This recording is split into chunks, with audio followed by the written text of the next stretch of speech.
அருப்பெரும் ஜோதி தனிப்பெருங்கரணை அருப்பெரும் ஜோதி சிவய சிவசிதம்பர ராமலிங்காய பரபரமணி நம சர்க்குருநாதா சண்முகநாதா அருப்பெரும் ஜோதி அகத்தீசாய நமோ ஆறுமுகரங்க மகா தேசிகாய நம 9/12/2020 செவ்வாய்க்கிழமை காலை உணவாக பூரி சாம்பார் கார சட்னி வழங்கப்படுகிறது. உணவு வழங்கப்படும் இடம் டவுன் கண்டியப்பேரி அரசு மருத்துவமனை, மாடியில் உள்ள ஈசிஆர் சிவ மையம், சோயா தொண்டு நிறுவனம், அதில் உள்ள ஆதரவற்றோர்கள், முதியோர்கள், மாற்றுத்திறனாளிகள், மனநலம் பாதித்தோருக்காக இந்த உணவு வழங்கப்படுகிறதுமா. முருகான்னு சொல்லி சாப்பிடுங்க. இன்றைய அன்னதான உபயதாரர்கள் உயர் திரு ரகுபதியா பானுமதி அம்மா குடும்பத்தார்கள், மூளைக்கருப்பட்டி அவர்கள் மகன் ராம்குமாரன், ஜானகி தம்பதியர்கள், குழந்தைகள் அக்சை சகானவங்க இருக்கிறது கொலம்பஸில். உபயதாரர்களுக்கு எல்லா வளமும் நலமும் கிடைக்கணும். உங்கள் மேற்கொள்றாதி வெற்றி அடையணும்.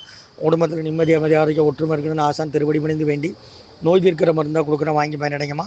முருகான்னு சொல்லி சாப்பிடுங்க. ஸ்ரீ அகத்தியர் சன்மார்க்க சங்கம், ஓங்காரக்குடி, துறையூர், திருச்சி கிளை, திருநெல்வேலி. ஓம் முருகா சரணம்.